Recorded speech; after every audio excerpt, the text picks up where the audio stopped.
Today, I want to talk about something that I really think going to help people, especially younger guys, but also the things that I really didn't get to hear much when I was growing up and wish I heard before. Also, this is one of the things I actually personally struggle. And as older man, as a 40 something, just a little bit over 40 person, and there was a time in my life really make me wrestle. There's a void. There's certain thing I'm missing in my life, and I want to really share that with you because it's going to be very critical for many of you. Actually, this whole sermon today I'm preaching is a part of the series I started 3 weeks ago that nobody knew. Even I didn't talk about it. The series is called The Influencers of Our Life. What is shaping our life? What are the greatest influence of our lives? Yeah. And I identify there are three things. Number one is family, of course. It really depends on what kind of family you have. The, and though your future, your way of walking in this world, and the way you choose your career is shaped by that. Yeah, how many of you guys agree the family is influencers of your life? Yeah. So, in one of the passion of our church and my passion as a pastor and father is make sure the heartbeat has a good, sound, powerful, practical principle for family. So that fathers know what to do as a father, as a mother knows what to do as a mother. I know certain things we thought will come naturally.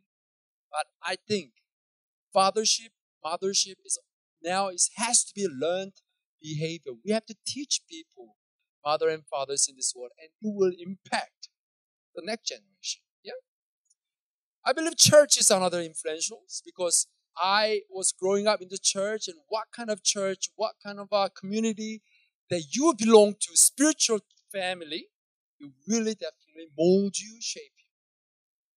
But the third one that I'm going to speak about today, I don't think it's speak enough in the church. Most of the time when I preach on Sunday, I because of my upbringing, because of my education background, and my conviction also, is very doctrine and dogmatic in a way. And there's nothing wrong with it, of course, because we're giving the biggest the framework of life through that. But sometimes we don't really specify things like this. And so people walk away from home church and they really don't know how to live out their life according to the teaching they have received on Sunday. Because, you can hear the Sunday sermons and all that, all year. And as soon as you walk out this door, this building, is one of these free influencers will influence you and they will shape you. They will mold you and change you. And that's one of the reasons we lose a lot of people from our church because the teaching is not applied. The truth is not applied in our life. It's not necessarily the truth. The truth that changes our life is the truth that is applied. Okay? I want you to apply today. I want you to identify this one of the three influencers in our life. What would be? F. We start with F. Well, friends. Everybody says friends.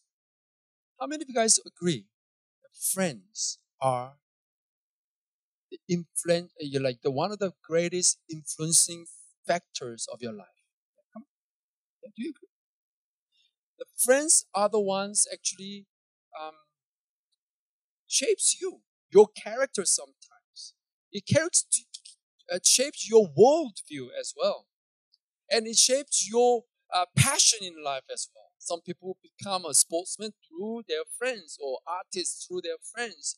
And whatever that the group that you hang out with definitely have huge influence over you. And I can tell you that many of you guys in this room became Christian. You received the eternal security because one of your friend influenced you. That is it. eternal influence. But I know personally my own friend walked away from God, from church, altogether because he decided to hang out with different friends. I know some of you guys from this room, um, from tomorrow, literally, when you go to your school or work, the people around you will start to influence you constantly. And whatever that you have received on Sunday will be tested, will be pushed, will be changed, will be tempted through friends. But my question is, does Bible speaks about friends? Really? I don't want to stand up here give you good moral lesson, or I don't want to stand up here give you like a self-motivational speech so that you get inspired, be successful, right? I think this spot, this where I'm standing, this half an hour that your attention to me right now is much more valuable than that. So I don't want to speak just on behalf of what I think is right, but I want to know whether Bible really treat this friendship importantly, and it is. Is it something the Bible speaks about? My answer to that is yes. Yes. Bible speaks about friends everywhere. Well, because the influence of friends is so big, in Ecclesiastes chapter 4, 9 to 10, it says, two are better than one because they have a good reward for their toil. For if they fall, one will lift up their fellow. But woe to him who is alone when he falls and has not another to lift him up. Yeah? Two are better than one, basically.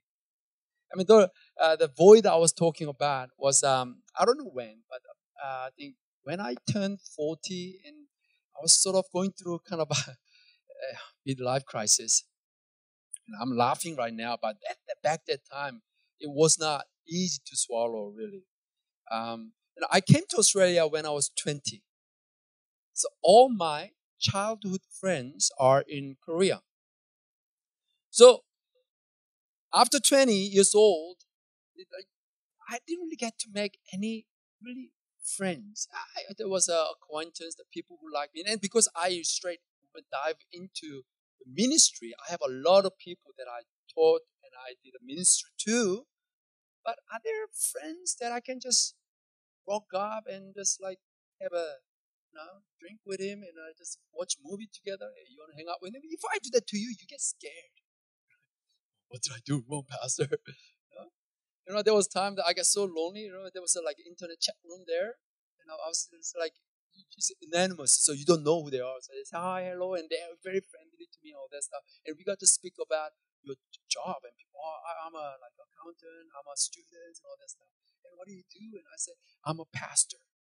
And everybody starts silent, and I can see the people leaving right in all the room. I end up being my message.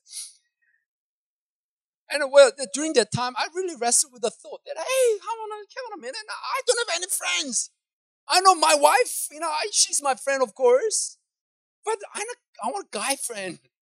I want somebody who can just like, do some silly stuff, right? She don't put your hands up, man. Too young for that. No, I love you. Oh. But you know what I'm saying? Like I look back and knowing that don't have the friends, because one of the scariest part is this: if I fall, if I really, really have an issue of my life, right? My pastors have that. Who do I go to? Of course, I go to my wife. She's my best friend now, right? That's awesome. But who do I go to if I have an issue with my wife? Who do I talk to? I don't have any friends, right? And friends is so important. Definitely, it makes your life livable, bearable, enjoyable. And also it changes you in such a positive way. The Bible says, Proverbs chapter 27 to 17 says, iron sharpens iron and one man sharpens another. You cannot improve yourself alone. You cannot just better yourself. Even Christian walk will be much, much slower, and also it's almost maybe impossible for you to become like Christ if you do not have somebody next to you sharpens you, encourages you, challenges you. That's why God brought you into a community like this. Yeah? I know this in this Australian society where everything's so individualistic. We think Christianity is private matter. No. Christianity is personal relationship with God. You cannot go through with anyone else. It has to be you and God. Of course, it is personal, but it's not private. Read the Bible. Read the Bible. It was never meant to be private business. It's something that you have to wrestle with other people. Something that you have to bring under the light in the public eyes. And you are not hypocrite. Inside and outside is so synchronized. And how do you do that? When you live in the community. Yeah. And also, Christian journey will be much more enjoyable with having a right company. Like I was the other day, there was a while ago, I was doing the preaching tour. I was in America and I have to go to Korea and Hong Kong. So the fastest way that I found was I have to go through to Europe. So I ended up in Rome all by myself for 3 days. It's like, yeah, and I thought it was so much fun. So I, got off the train and Rome. Come on, it's Rome, man. So yeah, I'm gonna have a time of my life. I went down there. There's no ministries for 3 days. I can have fun, and I stand in front of the Colosseum, looking at this wall, this building, and I realized myself, I wanna go to hotel now. There's nothing enjoy. I can actually see this better view from internet. I can just Google it. Yeah, I've seen it before. Why am I so excited about seeing this? And I have to go to, of course, I was in Rome, so I have to go to Sistine Chapel. Sistine Chapel, yeah. Okay, you speak better Korean English than me. Thank you. I speak better Korean than you, right? So Sistine Chapel. That thing that the two fingers meeting? And I was sitting in front of under the roof. It's like, yeah, I've seen this before. It's not like, I've never seen it. Wow, there was nothing like that. I came home and wondered why. Why I didn't enjoy that. It's one of the most beautiful monumental cities in the world. Why? One of the favorite tourist destination. I didn't enjoy it. The reason was because there was nobody standing next to me, and I can say too, wow, look at that. Wow, isn't that amazing? I need somebody who can say, yeah, that's all I need. Really. I really miss my wife back then. But to be absolutely honest with you, it may not be, maybe it doesn't have to be my wife. It could be just a dog. A dog can reply to me, right? Or just anyone can just debrief this or criticize this, discuss this. I think the destination is less important than the company when it comes to journey of our lives. Can you imagine which one would you prefer? Going to Hawaii with somebody that you hate, you annoy the most, you don't want to spend a second with, or you just want to go to Blue Mountain with your best friend? What would you prefer? Blue Mountain, of course. Somebody say Hawaii, yeah, but it's Hawaii. Don't go to Hawaii if you're with someone that you don't like.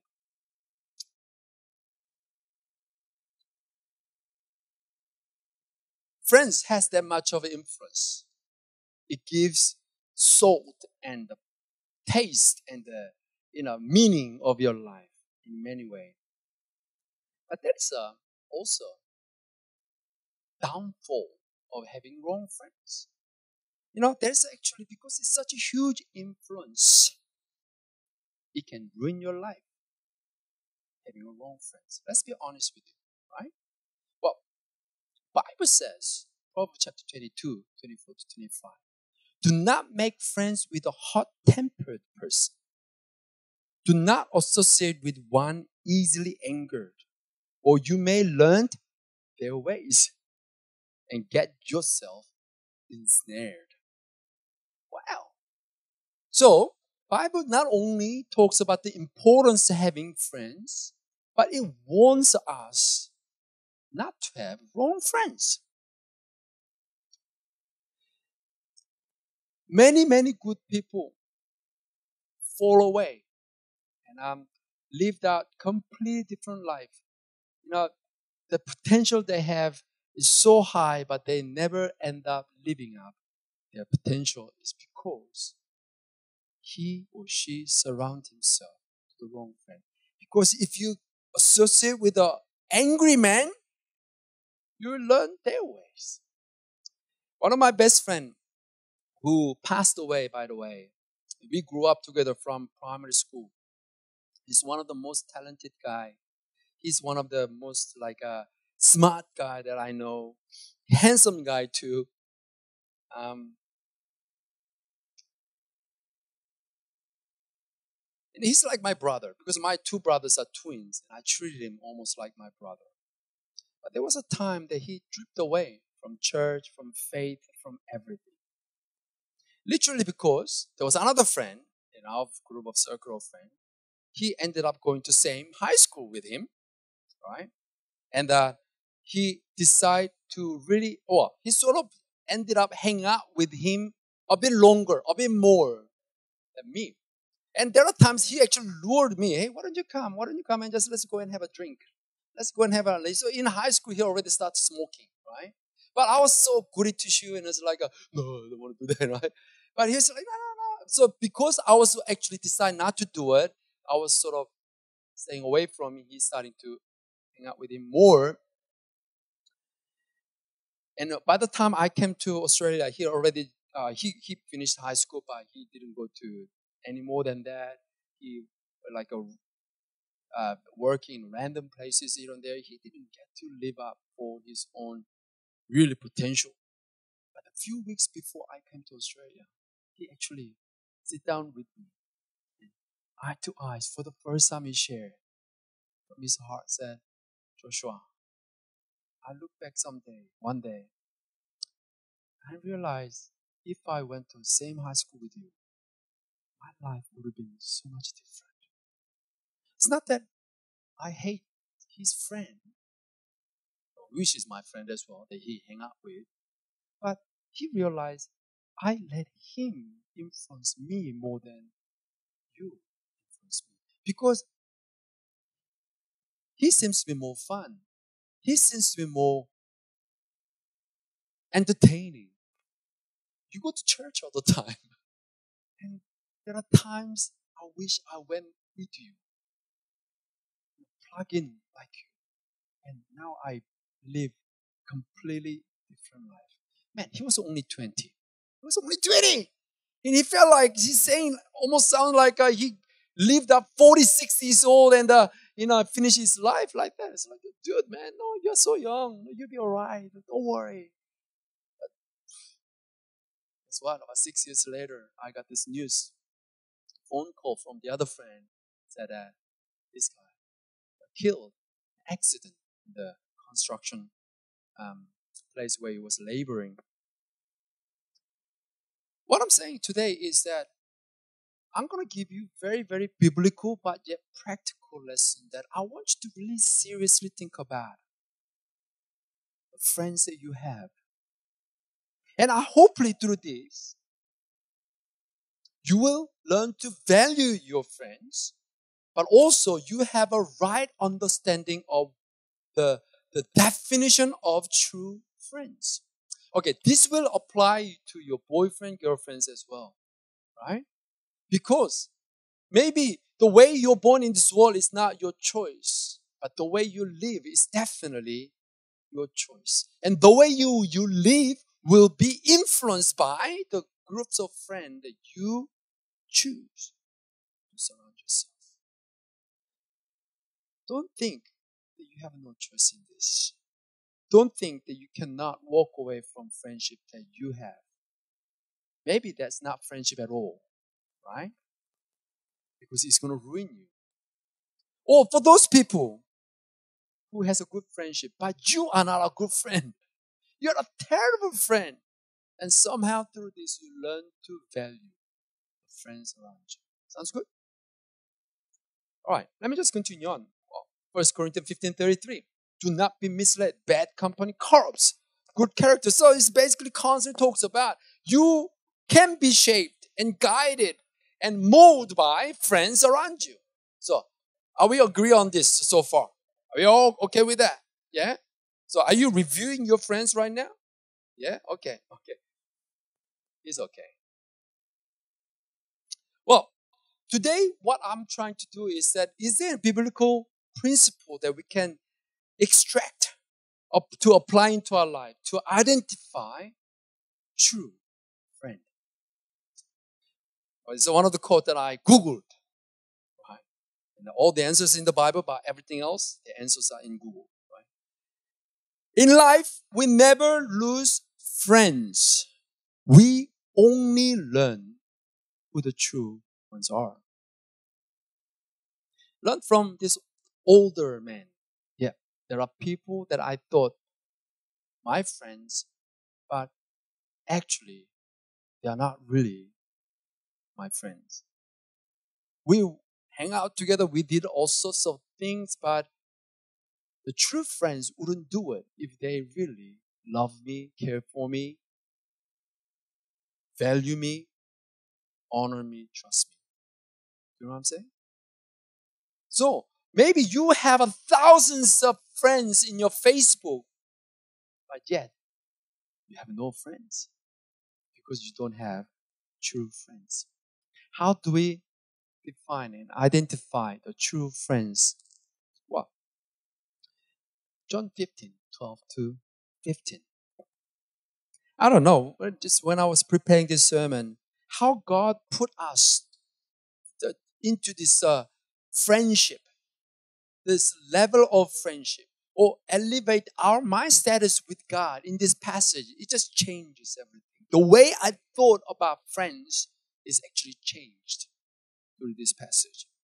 John chapter 15:12 to 15 says, "This is my command, that you love one another as I have loved you. Greater love has no one than this, that someone lay down his life for his friends. You are my friends if you do what I command you. No longer do I call you servants, for the servant does not know what his master is doing. But I have called you friends. For all that I have heard from my Father, I have made known to you."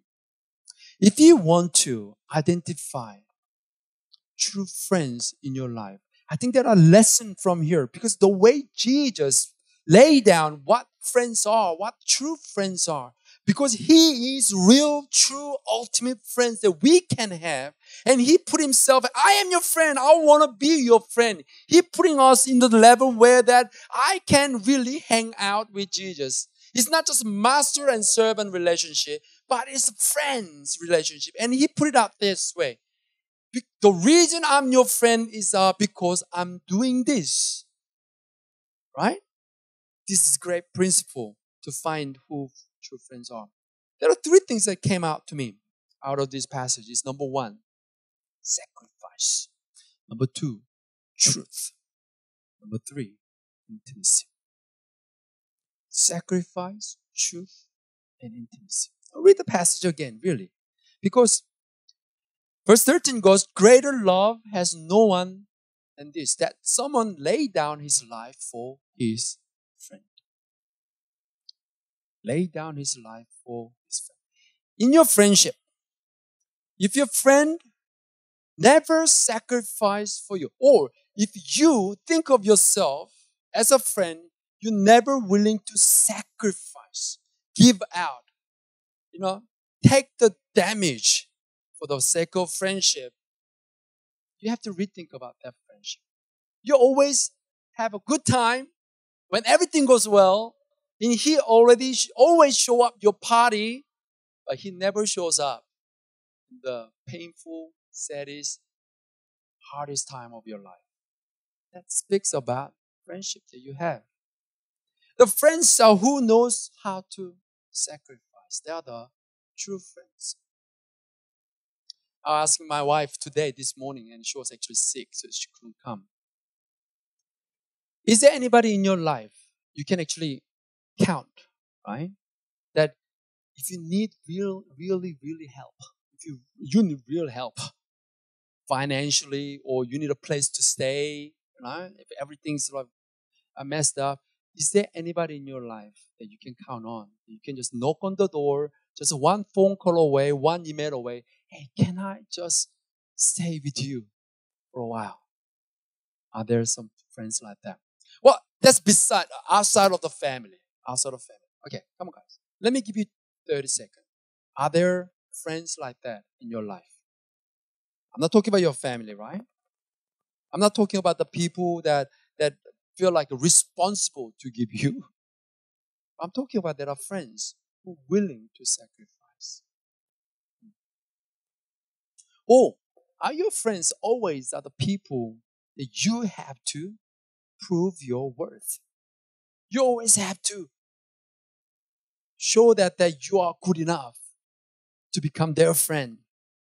You always feel like you have to try so hard to fit in always.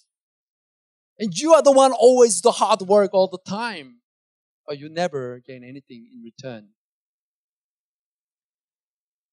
In your relationship, is there a sacrifice? I have one of the guys that I actually shared that with you before. And I also growing up, and I didn't have any friends in Australia. So what I decided to do is say, okay, I sick and tired of being alone. So I'm gonna raise friends, right? So I decided for a few guys, and okay, from now on, 10 years later, you'll be my friends. I'm your pastor now, I'm your mentor, but someday you'll be my friend. I didn't say it that way, but it sort of turned out to be like that. All my pastors around me, they were my disciples, and 10, 20 years later, now they become my friend. And I was thinking about that. Is there anybody in my world, in my life, that can really count on, be willing to give, not just always receive from me, but willing to really sacrifice himself? One of those people.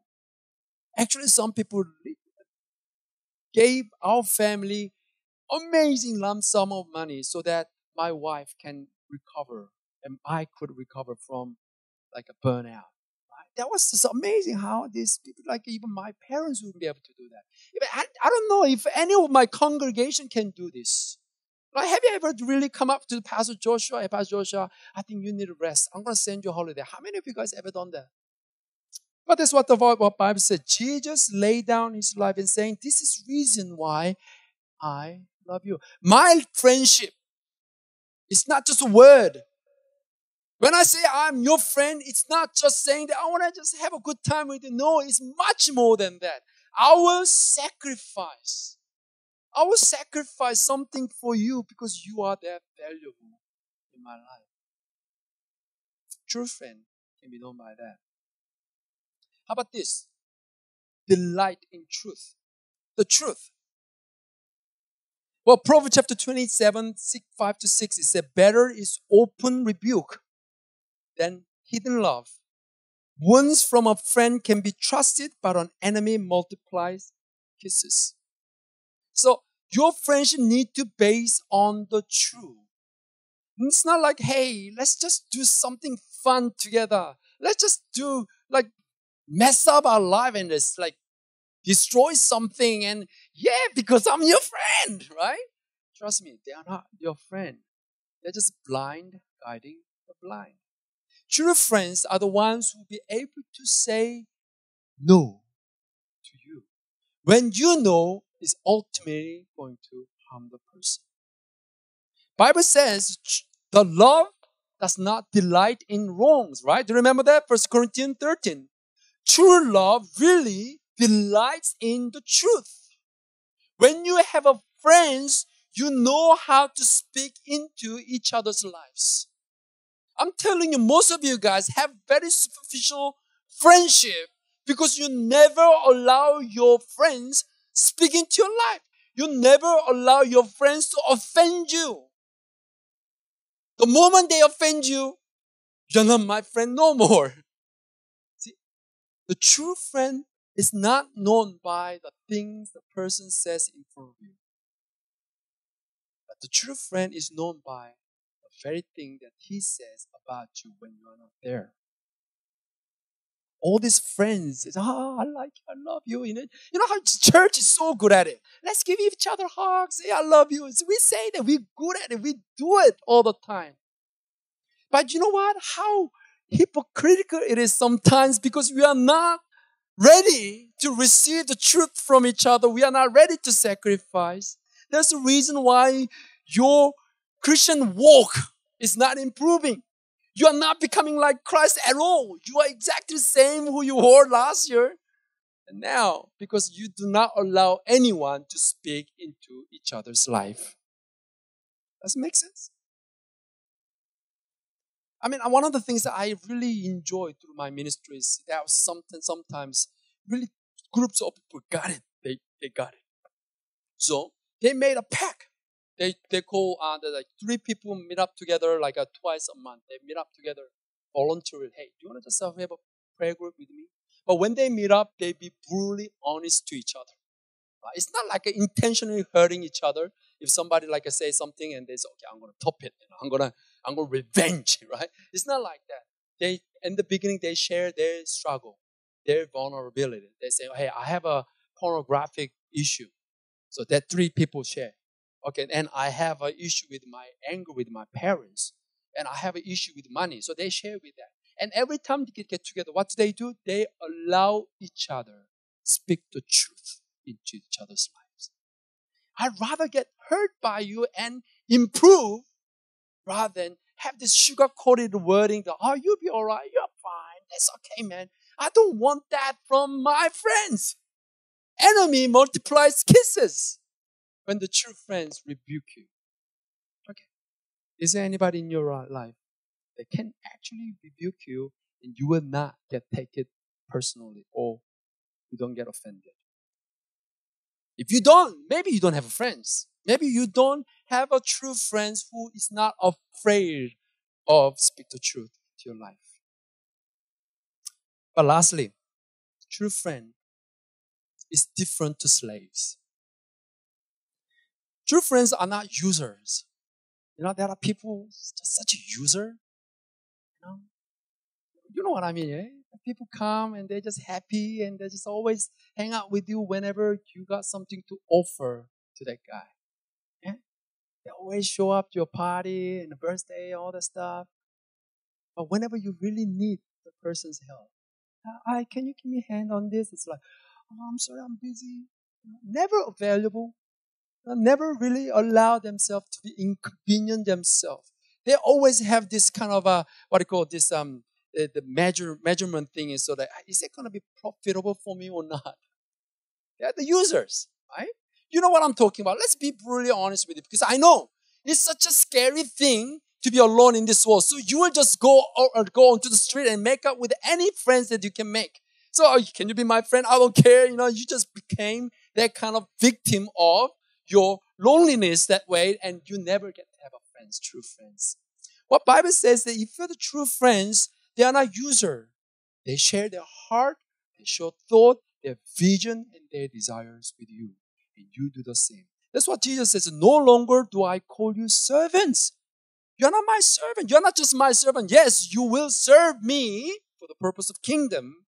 But the way that you and I relate to each other is way beyond the servant because servants used by the master. Master use a servant. Hey, you go and do it. And this servant, all he needs to do is to do that thing, the commandment. But Jesus put himself in a completely different level. No. You are not my servant. You are my friends. And he's saying that because I'm your friend, I will share with you everything that in my heart. Everything that God has told me.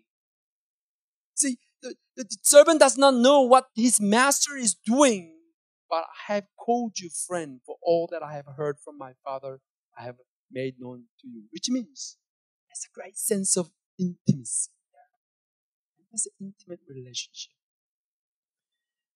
One of the best way to do it in Korean culture, I'm sorry, Christian. Have you been to Korea before? No, you never. You have? Chris, have you been to Korea? Oh, you have. Amen. But I think Chris, it will be very scary for you as well. We have this public bathroom. You've been there too? Please don't, man. What's wrong with you? Now we go there and get literally naked. And I was growing up in Korea for 20 years. I never knew anything like nothing wrong with that. But living in Australia it got me in kind of a like out of that culture. I went to New York the other day. New York has a public bathroom, Korean bathroom. And this whole bunch of pastors came to greet me, and we just got to know each other. And basically they say, "Hey, Pastor Joshua, how are you? And this is my staff and all that." I never seen them before in my life. "Hi, how are you? I'm from Australia," and all that stuff. "Okay, let's go." So where we go? "Oh, just follow me." So I went, follow them. Mind you, just 5 seconds ago I said hi, right? We went to public bathroom. And so, "Okay, let's do this." And everyone started to get naked. So, what are you doing? What are you doing? It's like, "Oh, we're gonna have a meeting inside the pool, like the hot bath." That was one of the most embarrassing moments of my life. So like, should I just walk away and cut these guys off my friends list or not? I took off my clothes and I went in. I just sit still, very girly, like under the bath. But somehow, it's not having anything covering me liberate me. I feel like, oh my gosh, this is really real. That brings certain what? Intimacy each other. So we should share. Like we just met each other 5 seconds ago and almost we're sharing about like our friends. You feel like that we've known each other so long because I got nothing to hide to you, man, because I've seen everything, man. All right. Too much detail. See, intimacy casts away all the fear, all the barriers. That's what friends do. I mean, there are many young people going through their season of depression caused by loneliness. And I just shared with you last week. One of the motivation of preaching this is a lot of young people do not know how to surround themselves with true friends. I mean, the reason is the girl that funeral happened last week, was that she didn't feel that she had a friends that good enough to talk to in the time of crisis like that. I want you to really understand this. Model from Jesus, how Jesus put himself as a friend to you. And no matter how old, how young you are, no matter what you are going through in your life, Jesus says, "I am your friend. I am your friend." And how? Because I sacrificed my life. Because I'll speak the truth into you. I will not let you just walk into the hell anymore. I'm your friend because I'll reveal myself to you. I want you to come closer to me. I want you to come closer to me in my life. Do we have friends like that? Guys, we have this winter conference coming up next week. We're going to get to spend like 3 nights together with a whole bunch of people. Why do we do this every year, repeatedly, year after year? Because I believe the true intimacy will happen in our lives when we spend time together. Right? Sunday will not do because I want you to learn how to surround yourself in a community where filled with true friends. Strengthen each other, sharpening each other, encouraging each other, challenging each other so that you can be better Christian than yesterday. Makes sense. Please do not misplace like this. I know some of you guys so private. Some of you are very shy, or some of you are not used to, mingle with the new faces and all this characters, personalities. All it's fine. You're probably saying, "You know what? I'm okay. I can just do my life on my own. I'm good at it. The cold doesn't bother me anyway." That kind of song. I know some of you got like that. But I'm telling you from my age as well. Everybody, no matter who you are, everybody comes to the place where, even if you sing the, "Oh, it doesn't bother me anyway," and I walk away. Sooner or later, you come to the stage where you have to sing. Do you want to build a snowman? Is there anybody who can play with me? We always come to a place where I'm not made to be alone. I'm not made. So what do? You find a girlfriend, boyfriend. So you want to get married. See, that's the thing. That's one of the biggest fault of marriage is that many of people love the idea of marriage instead of loving the person. Because you never learn how to love anyone through your friendship. You never value anyone outside of you. Friendship prepares your marriage. Friendship prepares you for eternal journey, right? So I'm telling you this, for some of you guys who decide not to camp, it's not to come and find out about who we are, who I am as a pastor. Come and talk to me, spend time with me. We don't have a public bath, so we can't do that intimate stuff, but we can hang out. Find out some these random Vietnamese guys come from Cabramatta. Find out about this Pastor Arlene and Mike. He's going to share his seminar about how do we live as a Christian in the world.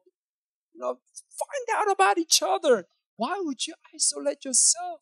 Maybe you got hurt before, and you feel like, yeah, I don't want friend anymore. I don't want this kind of thing anymore. I'm too busy with my superficial friends already. You probably maybe have all sorts of reason not to get to know each other in the church. But if you step out of your comfort zone, can I tell you, I guarantee you today, God will send you true friends who can do not just season, not just this year, but for the rest of your life, doing life together. I think that's one of the greatest blessings that I can actually offer you as a pastor of the church. That you find your future partner here. You find your friends, your true friends here. You find the people who can walk the journey together in this place. We are building this church, but I have no intention of building popular church. I don't have any intention of building big church. It will be big, it will be big. If it's going to be bigger than this, well, why not? I'm not stopping that, but that's not our purpose. Our purpose is really authentic community. The community that is so different to the world. That's so deep, so real, so powerful. I mean, when the regenerated, redeemed people get together, isn't there something different about us? Have we been lost as a church? I mean, why we keep on playing this thing called institutionalized church all the time and we never make an impact in this world? Because we don't want to do life together with each other. We don't know how to do life with each other. Let's find this out, what it looks like to become an authentic community. Friends. Last thing, I want you to turn around somebody sitting next to you now. You're probably sitting next to a stranger, a husband and wife, or nobody, right? I said this before, but do you know that person sitting next to you is not the random person, it's not accident person sitting next to you.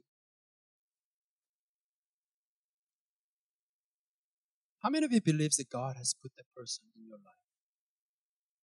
This is a foundational thing. Nothing in this world is coincidental. Yeah? Nothing is coincidental. So if that person God brought you into your life so that she can sharpen you, why don't you allow that happen? Why don't you allow that happen? We're going to spend some time praying now. Just 2 minutes before we go downstairs. We're going to go to homeless ministry. That's what we do. We build up friendship together, not just playing, but we just serve together. It's so much fun. So if you haven't done that ever, please come out. But let's just next 2 minutes. Can I ask you hold hands, somebody sitting next to you? All right. Let's pray for each other. When you pray, don't just pray for the superficial thing. Pray for life, deep, life-changing blessing over that person. What is the ultimate picture of that person? I want you to speak that word into the person's lives. Can you do that? Come on, let's be real. There's nothing to just mark around or just nothing to awkward about this. If you really mean the person be real to you and important to you and valuable for you, you gotta learn how to pray for each other. Some of you guys sitting in your right now probably realize, hey, I don't think I have a real friends. I just have a whole bunch of people who use me all the time. But I never have a friends. I want you to pray for friends that God can send to you. And if you know that in your heart of heart, you know in your heart of heart, your friends right now are the bad influence over your life. You've just been following around just because you have no other choice. I hope God give you courage to walk away that friendship, because that is much better gesture of friend to that person that you hang out with that person. Come on, start to pray. It's good.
Yes, Father God, I just want to pray over these people today as they meditating on the word has spoken to their life. Firstly, Lord, is anybody in this room feel lonely and alone in this world without friends? Would you, Lord, tell them that you are their friends. You are willing to be their friends and they can have you no matter what. If there are people in this room convicted, they are surrounded by wrong groups of friends, would you give them the courage to speak the truth into their friends? Would you give them the courage to walk away the friendship that contaminating their life? And I pray for those people holding hands right now, acknowledging each other's value and friendship. As they pray for each other, Lord God, would you answer their prayer? Would you let them sharpen each other? Would you allow them to increase each other? Would you allow them to really build their life together and they will never be alone in this world? Thank you, God, for the church and community. We desire to be authentic community, so different to this world. So different to the superficial relationship we encounter every day. We want to be bound by the love of God that is in Jesus Christ. And Father God, would you allow us to experience that? Would you allow this church to have that, enjoy that, celebrate that every time we come? We love you, Lord. In Jesus' name we pray. Amen. Amen. Let's give God all the